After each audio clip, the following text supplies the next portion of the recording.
Bertanya seorang sahabat kepada Nabi, "Ya Rasul, inna ahabban nas ilallah yaumal qiyamah."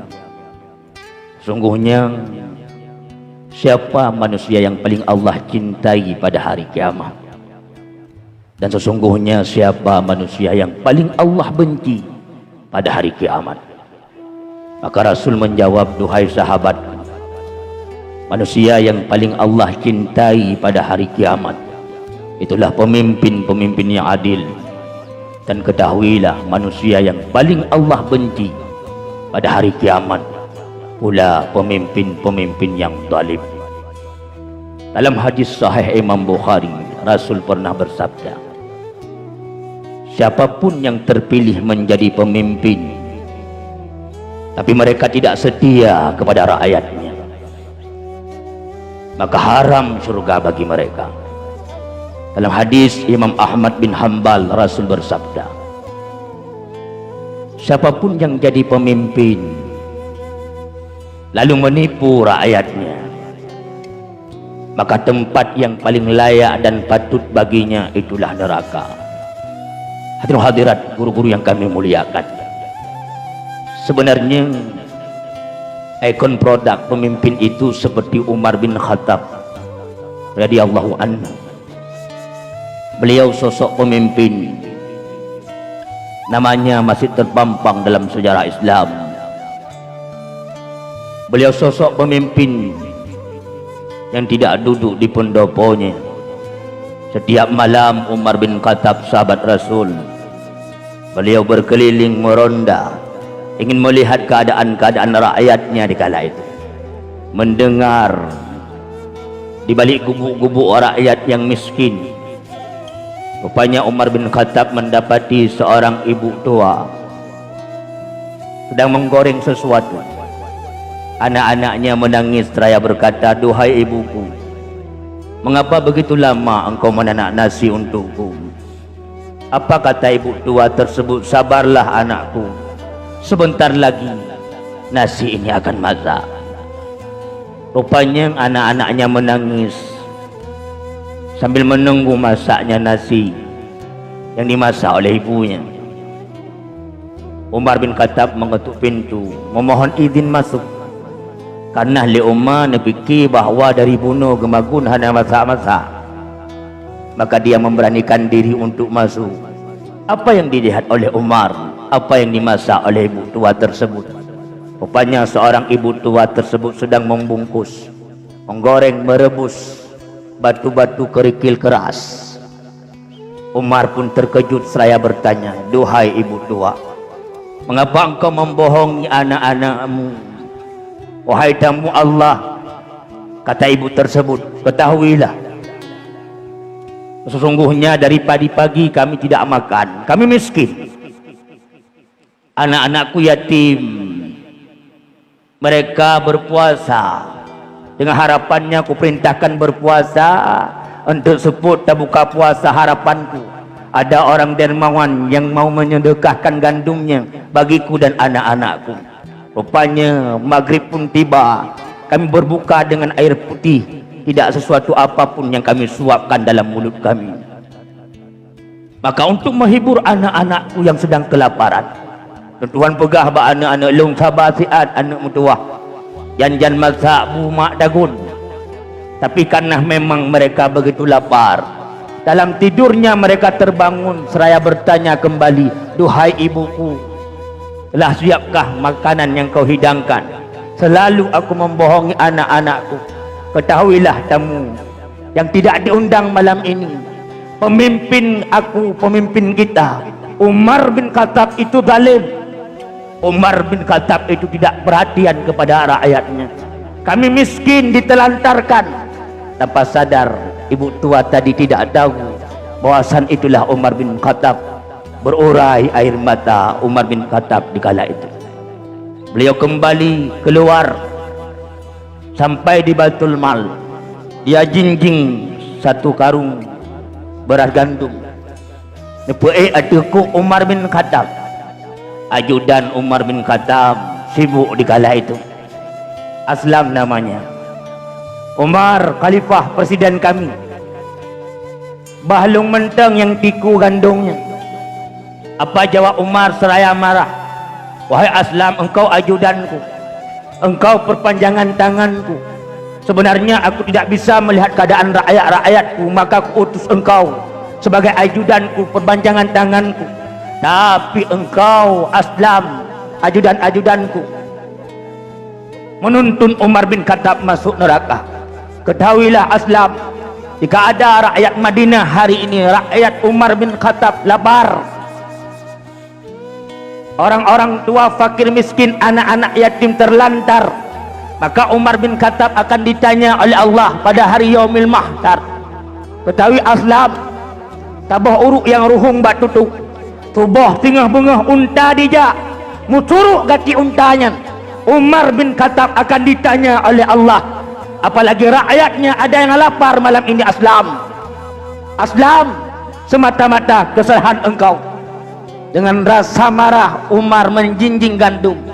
Ia masuk ke rumah janda tua tersebut. Dengan tangannya yang mulia Umar bin Khattab merebus, membantu menanak gandum, nasi dihidangkan kepada fakir anak-anak yatim tersebut. Si ibu tadi pun mengatakan, seandainya pemimpin aku sepertimu, sungguh rakyat-rakyatnya pasti sejahtera. Hadirin hadirat, rakyat itu butuh perhatian pemimpinnya. Bukan tidak butuh, sangat butuh. Aceh kaya, tapi keadaan Aceh darurat. Aceh hebat, tapi Aceh darurat dalam segala ini. SDM kita mundur. 34 provinsi, provinsi termiskin nomor 6 Aceh. Aceh kaya, penghasil emas, penghasil gas, tapi rakyatnya antri menanti gas. Ada apa? Pulau Sumatera kita dikenal kaya, tapi nomor 1 termiskin. Ada apa? Apa masalahnya? Ada sesuatu yang terjadi pada sistem pola asuh pemimpin kita. Presiden ada rakyat diberikan mandat, maka pemimpin negeri paling tinggi harus perhatian kepada rakyatnya. Dan presiden kita punya perpanjangan tangan, itulah menteri-menterinya. Ketika rakyatnya miskin, menteri-menteri harus cepat tanggap darurat. Menteri punya tanggung jawab. Siapa perpanjangan tangannya? Itulah gubernur-gubernurnya. Gubernur punya tanggung jawab untuk mensejahterakan rakyat-rakyatnya. Jangan sampai ada janda-janda tua menangis dalam gubuk-gubuk deritanya. Anak-anak yatim terlantar tanpa prioritas pendidikan. Janda-janda muda seumpama Kak Nur Fadilah Aceh Timur, 8 tahun beliau lumpuh dak tertikar. Allah nane tetek kerupuk mulik untuk menghidupkan Muhammad Rizki. Gubernur punya perpanjangan tangan, itu bupati. Bupati punya perpanjangan tangan, itu geci. Geci punya perpanjangan tangan, itu lorongnya. Apakah rakyatnya tidak terdeteksi? Sejauh mana perhatian kita kepada rakyat? Kullukum ra'in, kalian semua itu pemimpin, kata Nabi. Wa kullukum mas'ulun an ra'iyatihi, dan setiap pemimpin akan dimintai apa yang dipimpinnya. Wa allaisa li insani illa ma sa'a, dan bahwa sungguh manusia tidaklah memperoleh kecuali apa yang mereka usahakan. Wa anna sa'yahu sawfa yura, kemudian usaha mereka akan Allah perlihatkan di hadapan mereka. Jika banyak kebaikan, beruntunglah. Jika banyak keburukan, celakalah. Tsumma yujza'u jaza'al awfa, kemudian Allah membalas dengan balasan yang paling sempurna. Hadirin hadirat, guru-guru yang kami muliakan, mulailah hari ini menanam benih-benih kebaikan.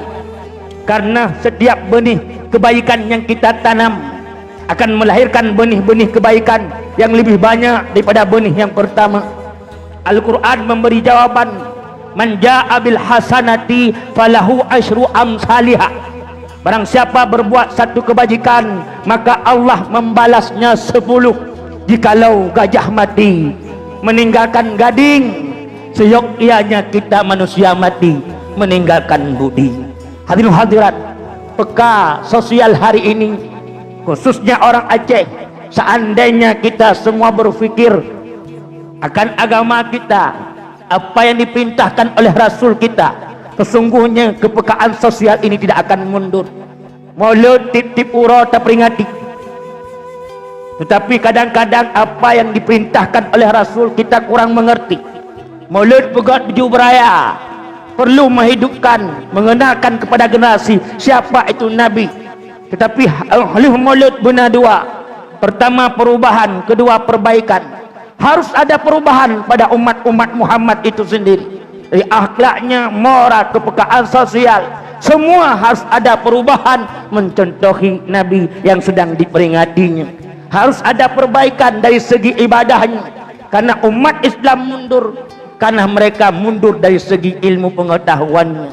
Kepekaan kita hari ini makin lama makin mundur karena memang mungkin terlalu banyak asupan makanan yang terisi diproses oleh usus-usus pencernaan kita, sesuatu yang dari haram, maka membuat mata hati kita menjadi benak dan kotor, sehingga perasaan ini pun tidak ada rasa kasih, berkurang rasa sayang karena sesuatu yang kita konsumsi bukan sesuai dengan tuntunan Nabi.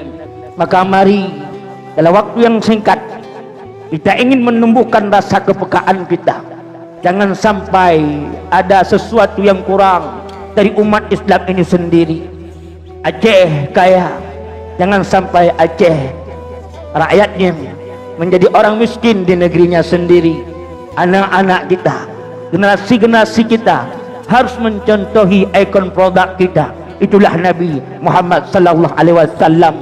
Bukankah kata Rasul, khairun nas anfa'uhum linnas, sebaik-baik kamu yang paling banyak memberi manfaat untuk orang lagi. Khairun nas man tala umruhu, sebaik-baik kamu kata Nabi yang panjang umurnya. Panjang umurnya, panjang pula kebaikannya. Syarrun nas man tala umruhu wa sa'a amaluhu, seburuk-buruk kamu kata Nabi, duhai umatku, panjang umurmu, panjang pula keburukanmu. Maka mari palih raja nebah kerajun, palih urug di bawah bangsa, palih utuh boh senipat, palih tengku nebah kitab. Adat mukoh rubung, hukum mukoh purih. Adat jit berangkau takung, hukum hanjit berangkau takih. Takut-takut malam jula, seput-seput mati sua. Lebih lam temakut di dalam uruk, hana setulung malaikat siksa. Kemang selanga duruh bak tangki, kemang padi wate senja. Hudip lam dunia baik melalole, ingat kemati ketanya rasa.